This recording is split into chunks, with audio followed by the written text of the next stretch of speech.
is up? What is going on, folks? Welcome into another episode of America's Hometown Horror. Thanks for coming back. We certainly appreciate it. My name is Mike. I am your host. Hello, Mike. Hello. And we have a jam-packed episode for you tonight, so let's jump right in. Before I introduce my co-host, just want to give you a little bit about where you can find us online.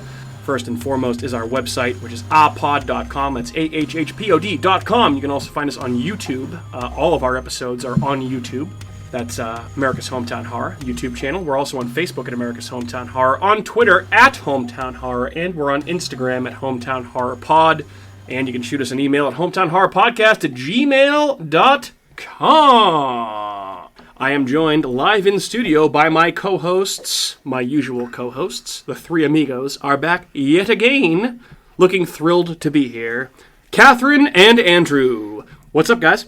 Hello. How are you? I am pumped. We're going to do a blockbuster movie tonight. Yes. And Let's go. What would the baby. definition of a blockbuster movie be again for the listeners? It's a movie that exists in one of the Blockbuster stores. Okay, only, so it's the only place you can get it, So right? you've learned nothing. Good to hear. Glad that your master's degree is paying off Well, I big didn't dividends. master in movies. You mastered in being a dumbass.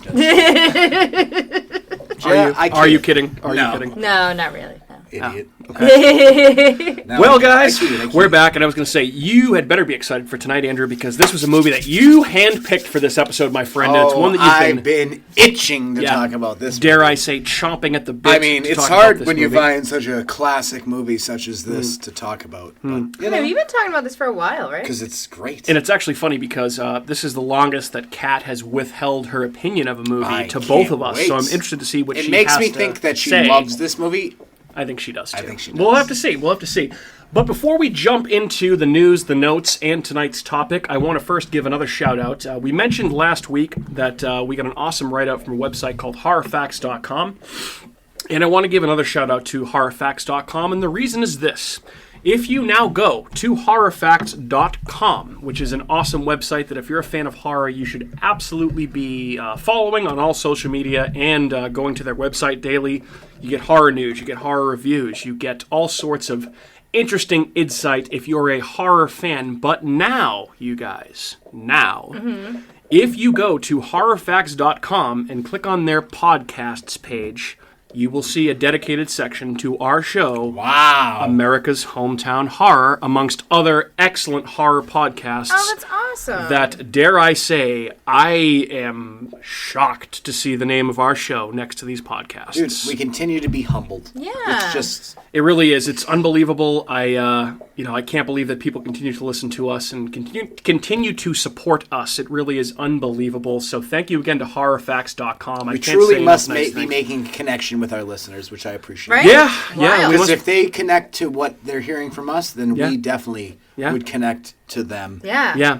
If that makes And everyone sense. connects to each other. It really is. It's a great thing that people continue to support our show, and we certainly appreciate it. So we're now not only a member of the Inebriart Podcast Network, but we're a member of HorrorFacts.com. That's awesome. Doing my podcast happy network. dance. There's your little dance. I know you guys are missing out on this video. If only you could see what I see sitting directly across from me with the mullet hidden by his baseball cap. Breathtaking. Breathtaking. That's the only way you Amazing. can put it.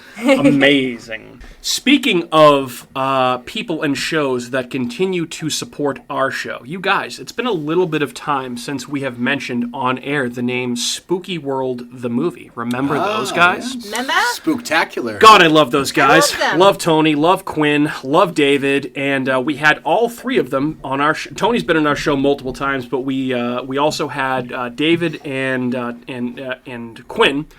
Quinn is the director of Spooky World the movie, and David Bertolino is the original creator of Spooky World the movie, and they joined us last year on our show to talk about the documentary that's upcoming.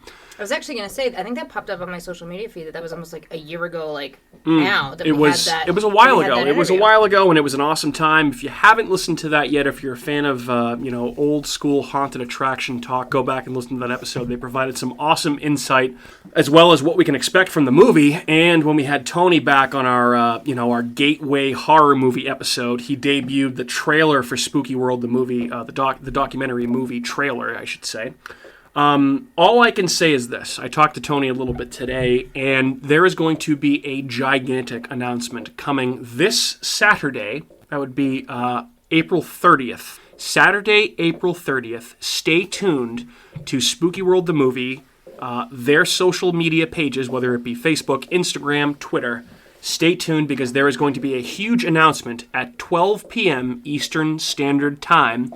And as much as I would like to reveal more about what they have to say, that's about all I can say at this point. And as I look at the excellent old school Spooky World poster right behind your head, Andrew. My beautiful head? Yes. It makes me feel so happy to know that they are doing so well. Love you guys at Spooky World the Movie. Thank you, Tony. Thank you, Quinn. Thank you, David. That's all I can say about that, as much as I want to say more. We love you guys. Stay tuned. Andrew, talk to me about Outer Range on Amazon Prime. And now keep in mind, I'm not going to spoil anything. You've seen all of it, I've right? Seen 3 of the 4 episodes. I've seen 1 episode. I've only seen 3 episodes And so, out of the 4 that are available. If you remember this, if you listened to last week's episode on X, we teased a little bit about this show. None of us had seen it yet, but this is the new Josh Brolin-led show on Amazon Prime that we called a kind of a hybrid of True Detective, The Twilight Zone, and Yellowstone. I loved the first episode, and I just haven't had time to watch the rest. So, Andrew, give me your thoughts on this show. The first 3. This is shaping up to be an absolute tour de force for Josh Brolin. Mm-hmm. I mean, I love Josh as it is. Fantastic actor. And phenomenal. I mean, you picked No Country for Old Men in your 2010 draft. He's awesome in that. As Great movie. Llewellyn Mouse. Llewellyn Mouse, phenomenal. This show's about to get real weird, real fast. It's got so many different elements. Takes in Greek mythology, sci-fi. There's definitely going to be some more elements of horror. I don't know where it's going, but I like it, and I can't wait to watch more. I just hope that this show is received the same way that I'm receiving it, so we definitely get to see a season and a season 4, because it feels like it's going to be. It's like when I first started watching The Outsider, that show, but I just hope it gets... Which we also did an episode on. We did an episode on. I just feel like the potential is there for this to be just an absolute rip-roaring, let's fucking go show. Because I don't want to... Absolute rip-roaring, let's fucking go show. I don't want to give anything away because it's so new. If you haven't seen it, watch it. You won't be disappointed. After the first 35, 40 minutes of the first episode, it gets into gear real fast, and it doesn't slow down. Well, the way the first episode ends is very much like a, holy fuck, I need to see what happens in the next episode, and unfortunately, I literally had a time cutoff where I could not watch the second episode, because I was going to work at my second job, so I literally could not watch it, and I was thinking about it the entire time during my shift. So I can't wait to continue to watch this show, and it's getting a lot of buzz, so I think that it's about as well received as we think it is.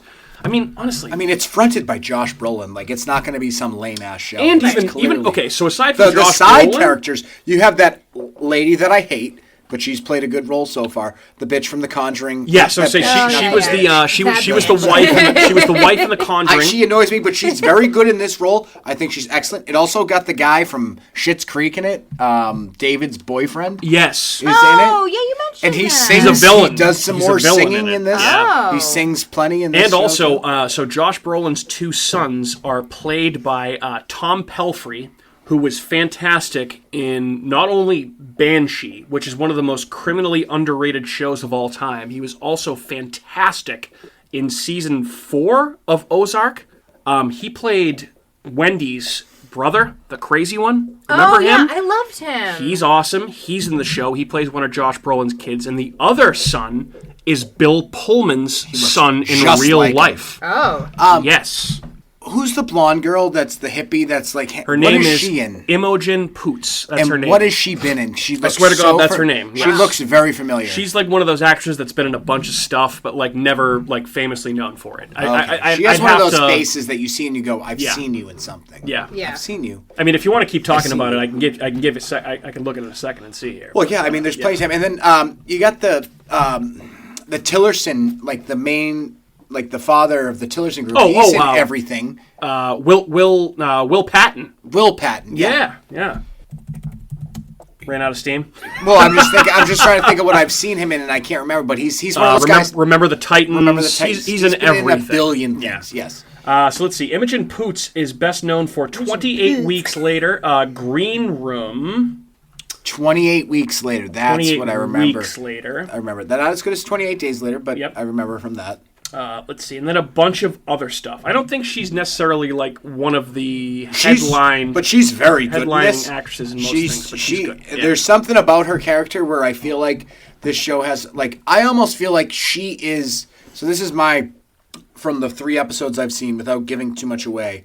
Josh Brolin is perhaps I don't want to be so he's almost like Jesus in this, and she is the devil.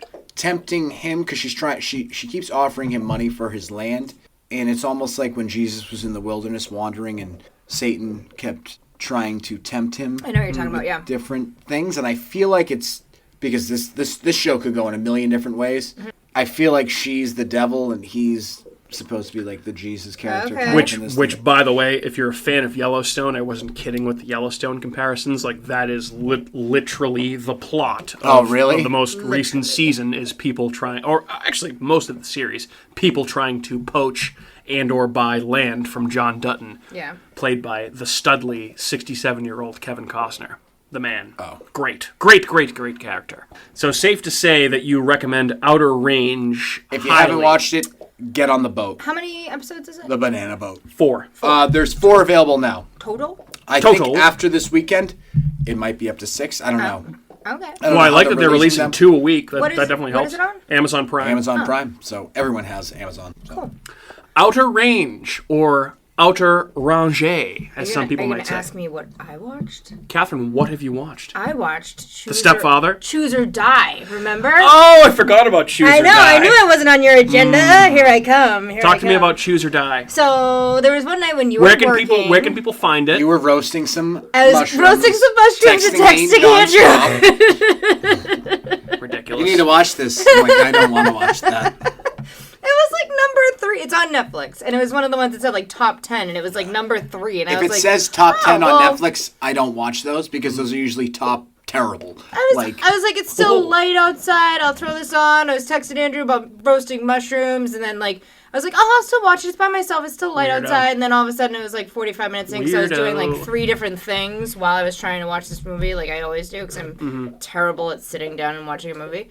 So that's true. It's the quick story about this movie is it's pretty much this like younger friends that discover this old video game, and they're like gamer people. They collect all these retro things, and I don't know how they put it in some sort of like old computer. It almost looks like a cassette tape, like an emulator type system almost. I guess, yeah. Okay. I'm not a big old school gamer, so I don't really know how all that works, but. That's not surprising. You're just a Pokemon gamer. Yeah, you don't even know what Blockbuster means, so I'm not surprised by any of this. So, I had a Game Boy Color, and I but I didn't go back as far as like Atari. Did you ever play Pokemon Snap? I think love I that did, game. That might be the best actually. Pokemon game ever made. You just take pictures. It's like it's like a photo shoot for Pokemon. I did. Oh, look I at that did play Pikachu. that. So sexy by the You can take pictures in Pokemon Go. I will say my favorite vidya game that Pokemon were Super Smash Brothers. was Super Smash Brothers on Nintendo 64. Wow. Yes. When you play in Jigglypuff. What's the name of the city the Pokemon city that they all live in? Ashland. No, when you battle Pikachu in that city, and then you got Charmander, he like smashes you around. You get like a bunch, like I don't know. Somebody tweet at me, let me know. But that's what I'm talking about. So, anyways, this movie, Choose or Die. So they get this. I'll just quick background before giving too much away, but they find this old school game, and it says on it that if you beat this game, you can win a prize. So they go and they put it in the thing, and they start playing it, and it says do this, choose or die, and all of a sudden it starts like picking up on real life things that are happening, and it's like, hey, like it would be like, hey, Andrew's sitting there. Do you slap him in the face or do you knock him into the wall? So it's like a choose your own adventure kind of choose your own adventure. Bandersnatch. Right. Oh, so it's the same interface? Like do you pick the You don't it's not interactive. Oh, boo. okay. It's not interactive, but it's like the game knows what's going on in real time. Okay. So that's the premise of it. So Okay. and it's the whole point is it's going to hurt everyone that you love, that you're around, and you have to be the sole survivor at the end and then battle the boss. Gotcha. So it's actually kind of good. Okay. Like it's kind of a pretty good movie. I liked it. Kind of a pretty good movie. I'm going to trust my instincts on this and Well, you're going to say assume it's Stupid. terrible because you like it, but I'm just I said kidding. it's I'm kind of joking. good, which means it's kind of like for you. Well, I kind of want you to watch it so I can listen to the two of you banter with each other about how yeah, much just you hated yell it at and you. how much Kat liked it. Why did I watch this? It was terrible. I mean, And the there's cat will some be pretty good. Well, you never know. There's some pretty good gore. in Is it. there? Yeah. See, that's cool. Yeah. Okay. Interesting. It gets pretty intense. Yeah. So I watched it. Nice. I think- Choose or die. Choose or die. Yeah. Make your choice. Yeah, I thought it was pretty good. My I choice watched is it again. death. The name of the Pokemon City setting in Super Smash Brothers? Yeah. Saffron City, by the way. Oh. Saffron City. Charmander! All right, we ready to talk some The Stepfather? Oh, Yes. baby. All right. So, yeah, we're talking The Stepfather, not the 2009 remake, the 1987 No, let's talk about that. original I saw that they had a remake. flick. And, John Locke plays a pretty good psycho, huh? So I didn't even put together that it was John Locke until like How is that an even? hour into the movie. How I is was that like, wait a even minute. You possible? mean TerryOQuinn? TerryOQuinn. Who's Well, John Locke? So you've never He's seen from Lost, Lost. I'm assuming? Oh, no, I don't watch Okay. ABC shows. So He plays John Terry Locke from O'Quinn Lost. is a major character in Lost Oh, okay. for essentially the entire show. Yeah, really, the entire Yeah. show. Wow, I was kind of blown away. It was funny. The first few minutes, I was like, this guy kind of reminds me of Andrew. Why? 'Cause he had glasses? This like murderous psychopathic animal reminds He's me like- of my friend Andrew. He's like looking in the mirror, and it's kind of like mannerisms. And I just remember that picture of you that you My had with, beard, murder of my with family. when you Trimming first his had like the mullet. mullet. When you were like this in the mirror, I was like, that kind of reminds me of Andrew. It's a weird thing to say, but okay. Well, I'll say, first and foremost, yeah, I mean it. I mean, actually, great performance by Terry O'Quinn in this movie. He, knowing who he was going into this, I was apprehensive, and he played a great psychopath. I thought he was great. He was easily the highlight of this movie. It reminded me a little bit of, Ted Bundy. Yeah. Just because, the charming, narcissistic psychopath that's an absolute monster under the surface, but kind of has this facade as this happy family man when he's really not. But I digress. Andrew, I know that, as I mentioned, you've been championing this movie for quite a while, and you even picked it in the 80s draft that we did with Audette a few weeks obviously. back, and you've been talking about it for quite a while. So, with that being said, before we get into Kat's thoughts in the movie, which I'm also equally can't excited wait. for, I can't- Really? You guys are so excited for my thoughts. why this movie, the floor is yours. This movie is the epitome of every good 80s horror movie. Everything you want in it. It's great musical score, I think, in this movie. Score is good. Score is good. It has that one main character that just absolutely kills the performance and is standalone great. The side characters are very good.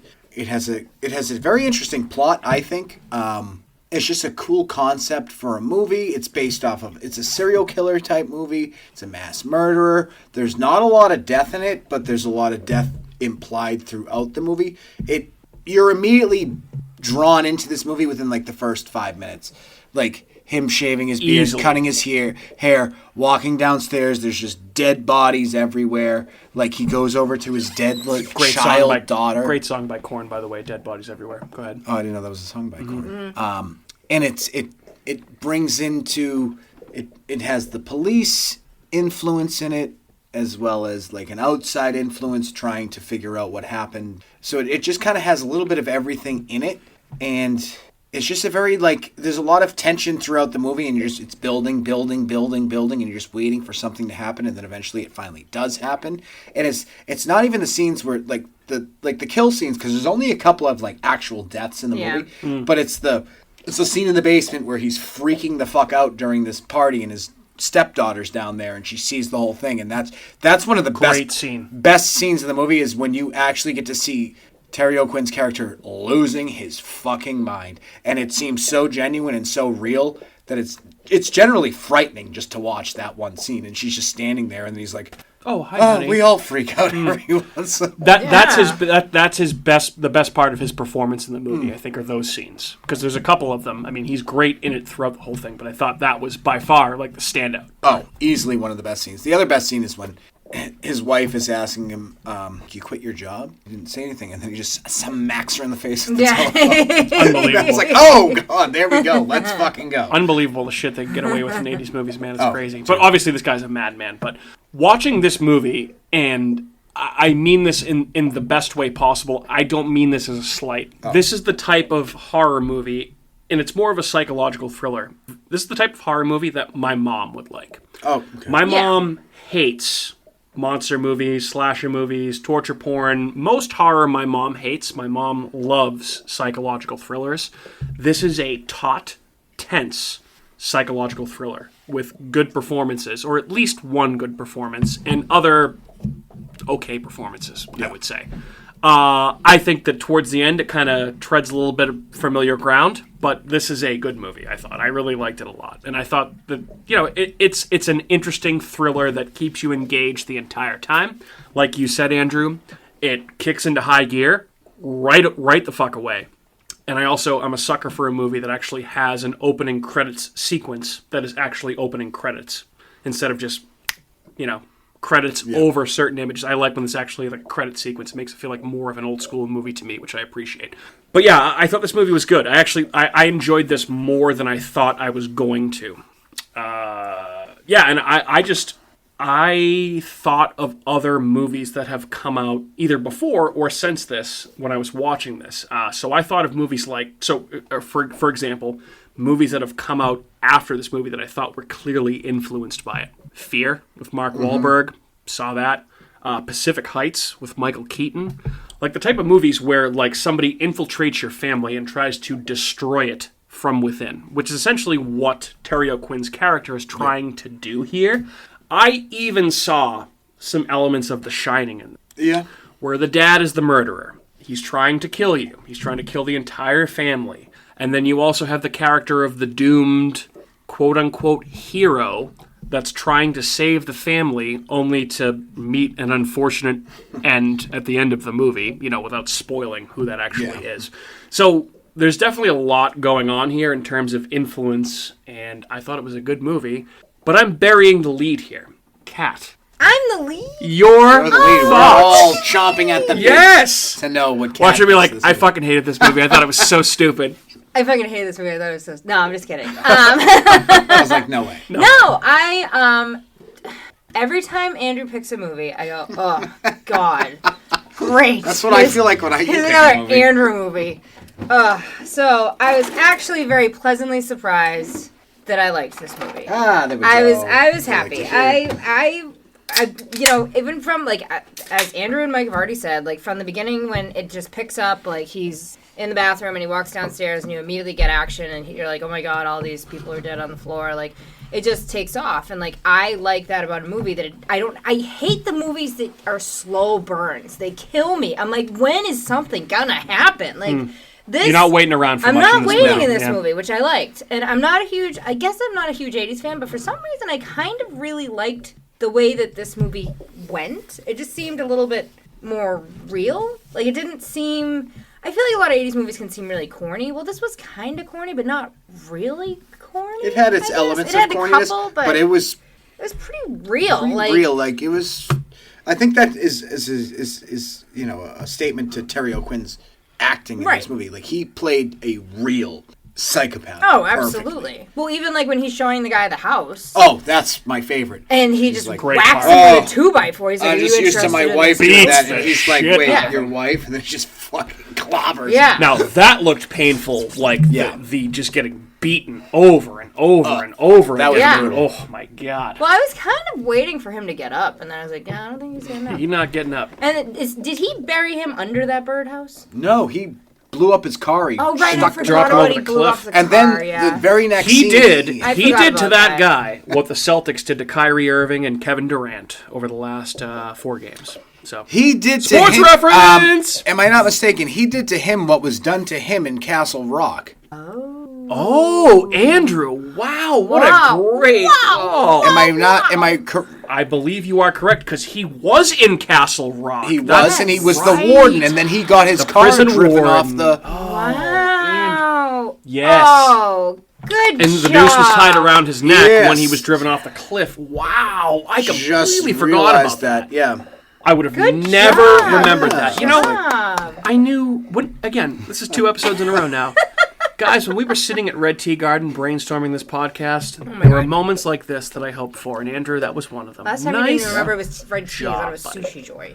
I mean, they're interchangeable to me at certain points. Anyways. I think we were at Sushi Joy, to be honest with you. We but were not. I It was at Red Tea all. Garden. It was definitely We were at Red Tea Tea Garden. when we were drinking before we did It Follows. No, well, yes. That's for sure. That's correct. Yes, that's correct. But no, we were also there when we came out with the podcast. Apartments. .com. So Go ahead. yes, Go ahead. I liked this movie. At the end, I kind of had a question. So the whole like significance. That question will be answered in Stepfather 2, which is, in my opinion, better than Stepfather. Wow. So if you like that one, you got to watch Stepfather 2. Wowie. Because you want to talk about coming out the gates. Stepfather 2 comes out the gates. Okay. Real fast.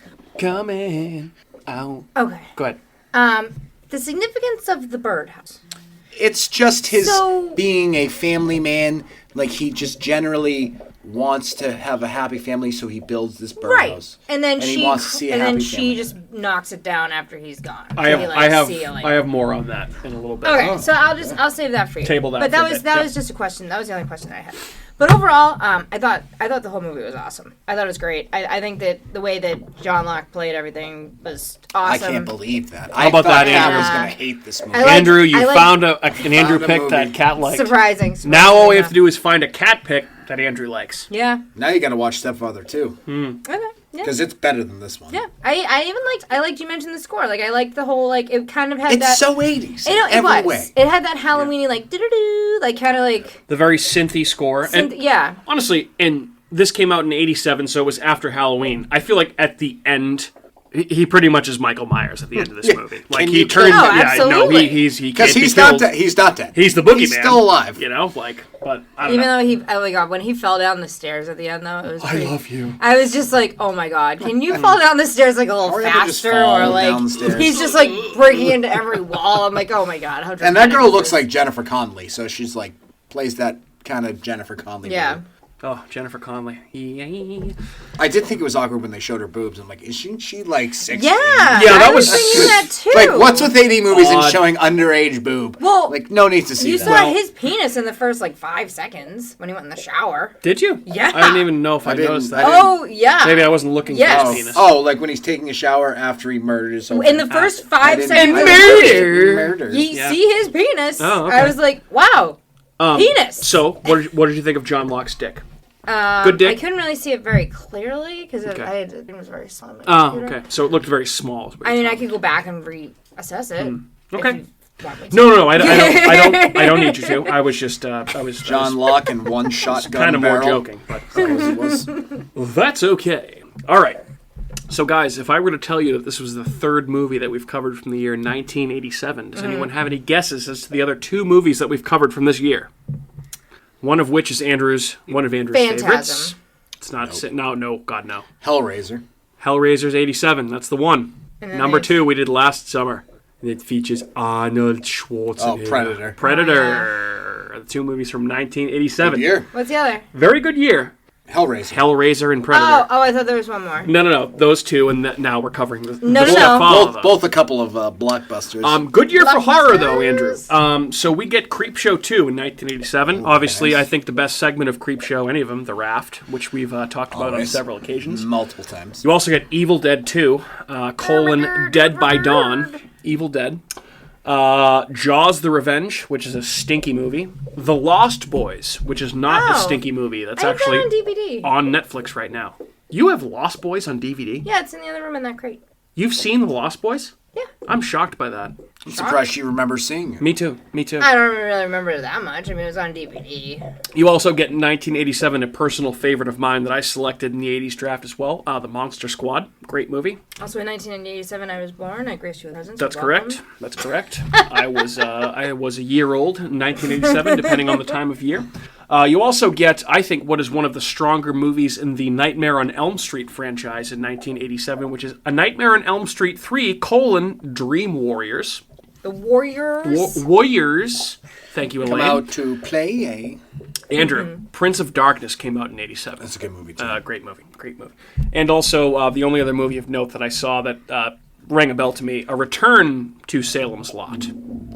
Also, speaking of which, CinemaCon was over the last couple of days, which was a film festival, and the first footage of the Salem's Lot remake was released. And no spoilers were given, obviously, but the reactions from it were that it looked very scary and very good, akin to the first It movie type of remake. Really? So I cannot fucking wait for that movie.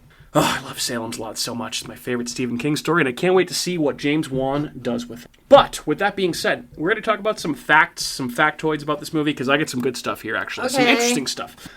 So, hey, The Stepfather clocked in at number 70 on our old friend Bravo's 100 Scariest Movie Moments. How about that? Cool. I know that. What number? 70 of 100. Specifically referencing the scene where TerryOQuinn freaks out in the basement with his stepdaughter washing him, which I think is probably, in my opinion, the scariest part of the whole movie. Didn't frighten me personally, but obviously, if you see somebody in your family doing this, you're going to be like, what the fuck's going on? What's happening? This actually is based on true events. Did you know this? List. Yes. Okay, I was wondering if you knew about this. So this is loosely based on the story of John List. John List was a New Jersey man who killed his family in 1971 and was on the run until 1989. So he was almost on the run for 20 years. And you know what brought him down? No relation, but maybe my uncle, John Walsh, on America's Most Wanted. Yep. Brought down John List. Are Well, you he done actually distracting changed- everybody he- from this podcast? Or He It's just changed showing his you- identity, remarried. Yep.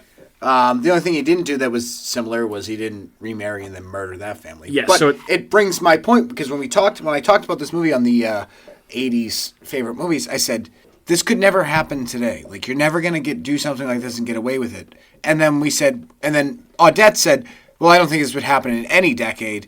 Because movie. And no, it clearly, like, you could do whatever the fuck you wanted and just change your name and you can just get away with it back then. Like, the amount of DNA in the first scene of this movie that should be available. God, yeah. The blood, he's just wiping all over the place. He's cutting his hair in the sink. He's doing all this stuff. And then it takes Ogilvy going into the basement, finding a magazine where he ripped out articles. It's like, what are the police even doing? Right. know. How did he find that within being in the house in 10 Right. minutes and then no one else knew what was going on? Yeah. But so just to piggyback off what you said, so like the film, TerryOQuinn's dick. Yes, thank you. Cat's now showing us pictures of TerryOQuinn's dick. you He has a wanted nice, to know. he has a nice It's dick. a Yeah, he has little a on great the dick. small Little on the It's a lot of schmurr He needs side. to shave around it. So, Yeah. like the film, so John List killed his family in their suburban home and went on to live under a false identity. Also similar to the film, List continued to leave the house, quote-unquote, for work to keep up appearances with his wife after losing his job. Unlike the film, List, as you said, Andrew, did not assume multiple identities, did not commit further murders, did not become a stepfather, or use disguises after becoming a fugitive. He did, however, remarry, claiming that his first wife had died of cancer, and he was finally apprehended after 18 years of hiding after being shown on America's Most Wanted and died in prison. Good fucking riddance. By John List. Suck a dick. Fuck you. Yeah, so that's not far-fetched for me to believe. It's that this was a based on very something else. realistic story. Oh, I mean, of all the movies that we've covered on this show, this is probably one of the most realistic stories. Because it's we've covered. happened. This It's actually been done. What? Maybe this, Prisoners. Yep. I mean, what else? Seven, To an extent. Yeah. to an extent. Certain to a certain. Do you know what else is a very real thing? Every time you say stepfather, I think of the Weezer songs when he's like father, stepfather. I'm surprised you thought of that, considering how much you hate Weezer. Okay, I liked Weezer when they when they sang like Whatever. Weezer songs, not when they became a wedding party cover bands. All right. Like, their cover of Africa, Song of a Generation. This- Song of a Generation! we could go Great on song. for another 20 minutes about this debate, but we're not going to do that. Otis, what do you think? Yeah, he's impartial. Good answer. All right. Yeah, you were saying? Yeah, I think of the Weezer song every time you say Stepfather. Okay. Cool. Speaking of the Stepfather, It's a real yet again, almost the entire cast of this movie, except for like 2 or 3 actors, appeared in episodes of The X-Files. Oh, shit. The entire cast of the movie minus like 2 people. Wow. Which is kind of funny to think about. And, fun fact, TerryOQuinn played 3 different characters throughout the X-Files' entire run, which 3. the Marvel Cinematic Universe is quivering in the incontinuity of these events. Okay, you ready for this? Listen to this. So, O'Quinn played one character in Season 2 of The X-Files. He played another character in the 1998 movie titled The X-Files, and he had a significant role in the movie, died in the movie, and then he played a third character in 2002. And, in addition to that, if you're a fan of The X-Files like me, you may have heard of Millennium, which was a spin-off of The X-Files. He played a 4th character that was different in Millennium. Wow. So TerryOQuinn played 4 different characters in the X-Files universe. He's just that well-versed Holy of an fucking actor. shit. Yeah. He's a phenomenal actor. Yeah. Yeah.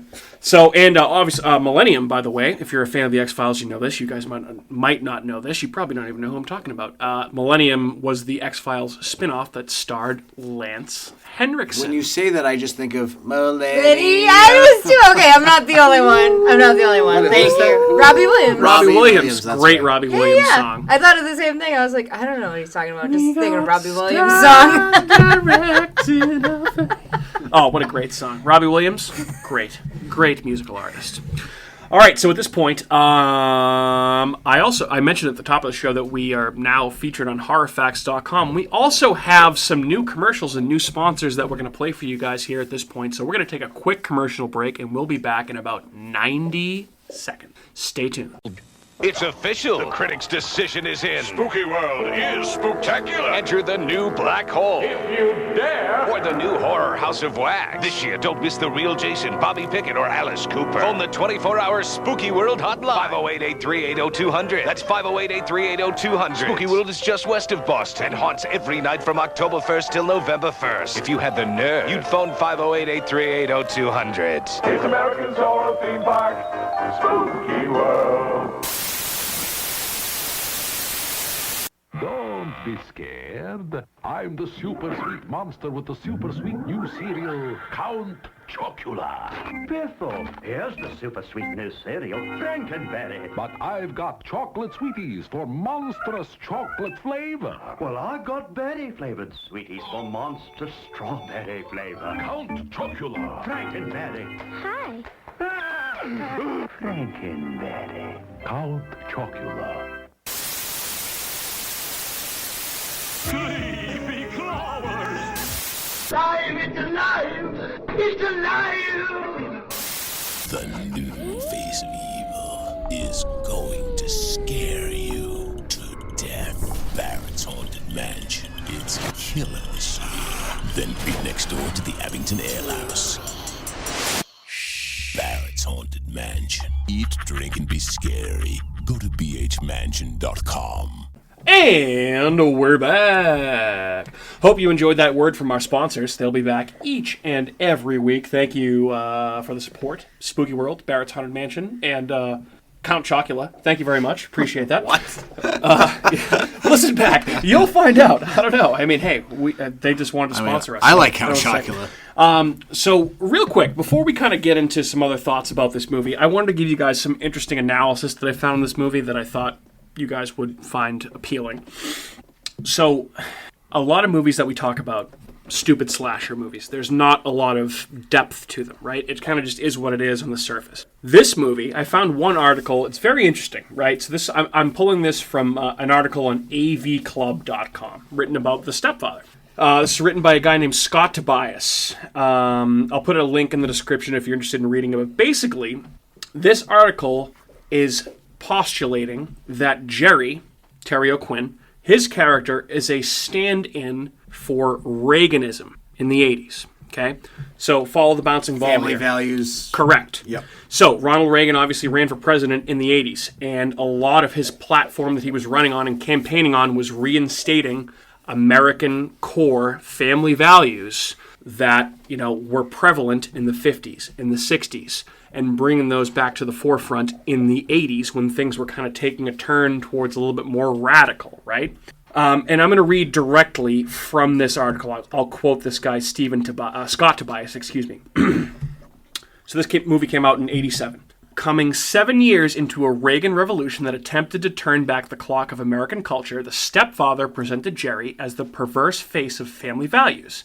A proudly, quote-unquote, old-fashioned guy who still watches Mr. Ed, talks about real estate as, quote, selling the American dream, and goes so far to protect his stepdaughter's purity that he confuses a goodnight kiss for attempted rape. Yep. Which, sidebar, outrageous. Oh, that scene was out of control. Continuing the quote. Throughout the film, Jerry tries to impose his reactionary ideals onto a family, and if you count those he's murdered or will murder, families, plural, that can't function within those tight perimeters. Interesting way to look at this movie, right? Very interesting. Absolutely see that. Oh, yeah. Thoughts? 100%.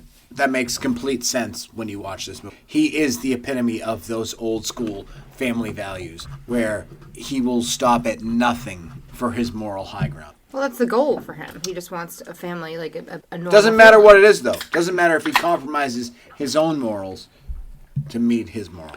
One thing I did read in addition to this, not analysis or anything like that, and Andrew, I'd be interested to hear if there was anything included in the sequels that touch on this. There was a scene cut from this movie that was a flashback to his upbringing that might have shed a little bit of light on his past and why he is the way he is. I wonder the if that only maybe had thing something I to feel like do the with only thing this. you know about his upbringing is that it was very strict, and that is in the scene with Dr. Fontainebleau. Yes, I think it was elaborated Before on he more. smashes his face in with a 2x4. Yeah. But I don't think they bring up anything to do with it. Like maybe some of in the second one, he's in like a psychiatric ward, basically. Like he's meeting with a doctor, and he talks to him. He's under supervision. But I don't think they ever bring up like his past. Like I feel like that's left out. Yeah, well, so from what I saw, they were thinking about including a scene flashing back to that, but they didn't. So. That would have been a good idea. But yeah, I always love seeing stuff like this, these deep dives, because I think a lot of it can be bullshit sometimes, but I feel like this is one of those articles where it makes sense. There's a lot of symbolism. It makes sense, right? Yeah. It makes sense because... But you would never realize that if you didn't grow up in that era. Right. So it's good to have people that were able to watch this, realize it in real time, and be like, oh, there's a lot of symbolism in this movie. Yeah.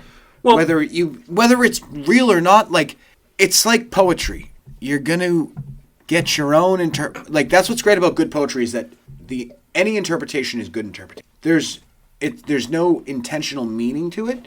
It just affects people in different ways. So you may see one thing. You may see a dark storm cloud rolling in over the hills right before dawn. Mike may see a rainbow popping up right before fucking Lucky pops out and brings him a bowl of Count Chocula And you might or see whatever. It doesn't matter. rock It's hard open penis. to interpretation.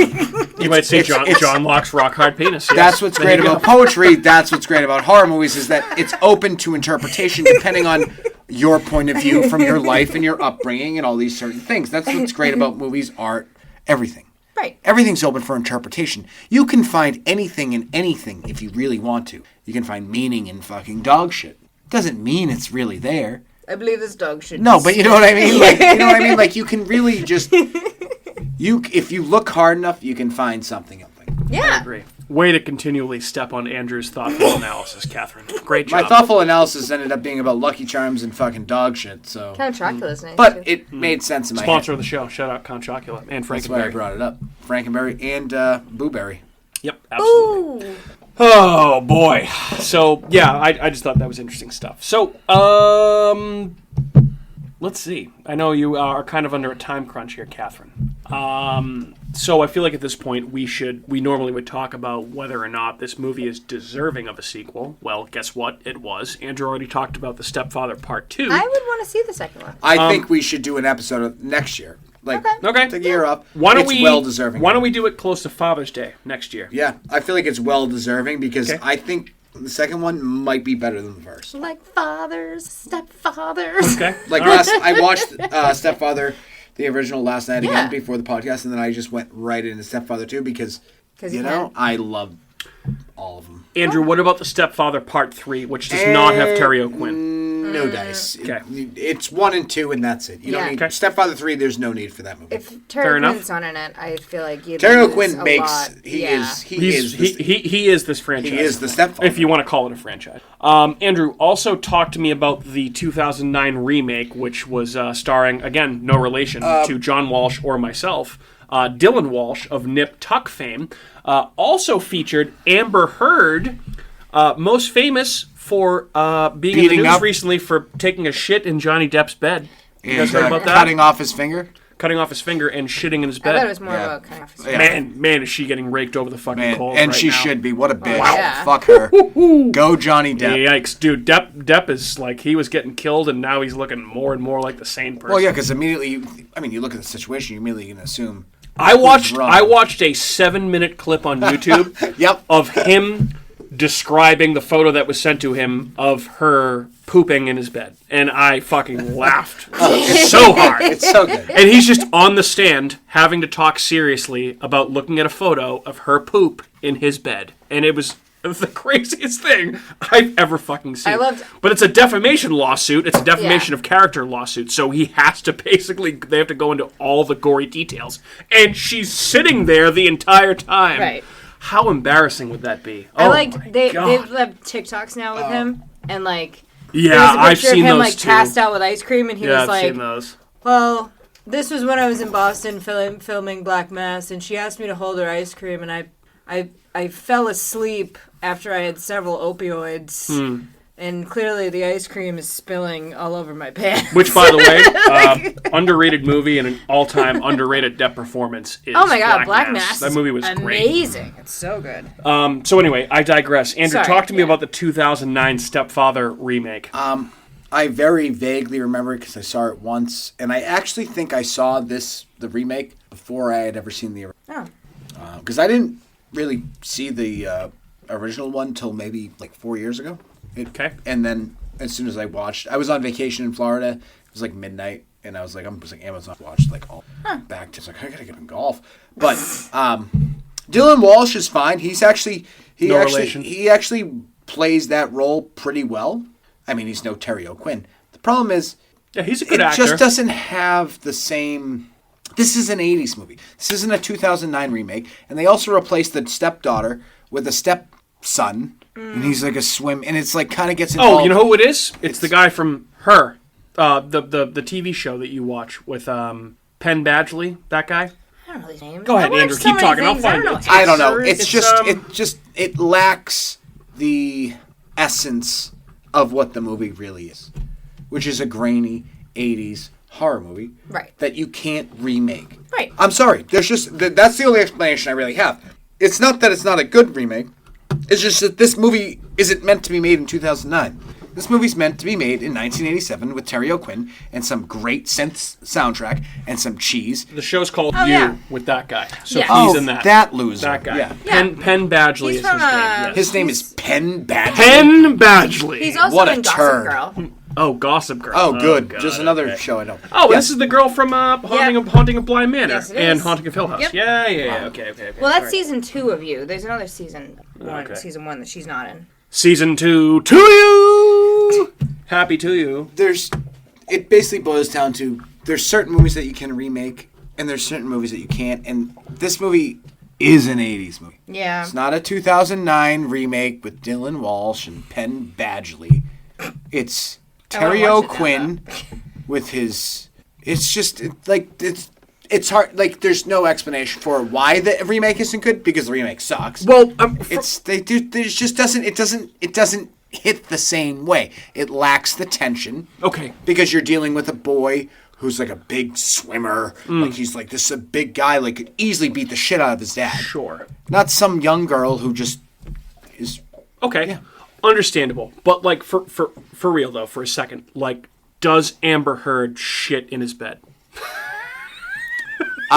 Maybe that's why he's so mad. Maybe that's Well, I think she plays the girlfriend of Penn Badgley. okay.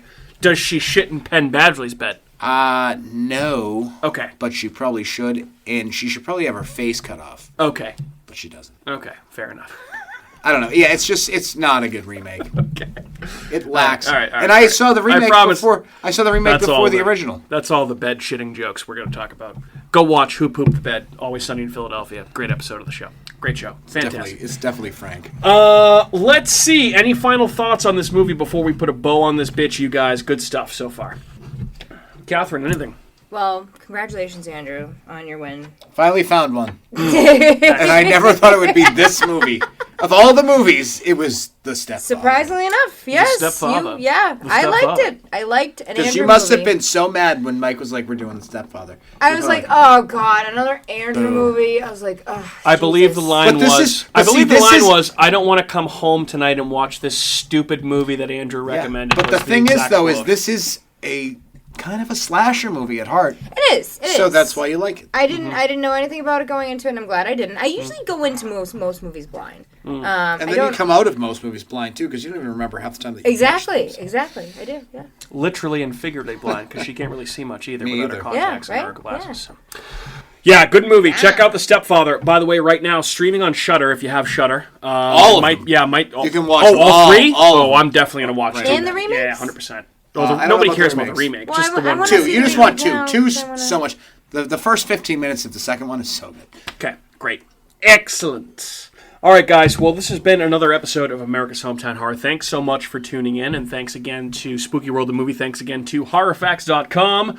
My name is Mike. I am your host. I've been joined by Kat and Andrew. Here's where you can find our show. Hey, where you're listening right now. But we're on Apple, Google, Spotify, Amazon Music, iHeartRadio, Stitcher, Spreaker, and wherever else you may get your podcasts. Tune back in next week for another episode on something that we haven't decided yet, which we will figure out probably the day before we record. It's got to be a cat or two pick at this point. It will be halfway to Halloween. Yes, it will, and maybe we can all come up with something creative together. Oh, I want to pick. Oh, you can pick, sure. I want to pick. It's your turn to impress me. You can pick. All right, guys. Well, again, my name is Mike. I'm your host. Thanks for tuning in. I've been joined by Andrew and Catherine and Otis, the spooky hound dog. Say goodbye to your listeners, folks. Who am I here?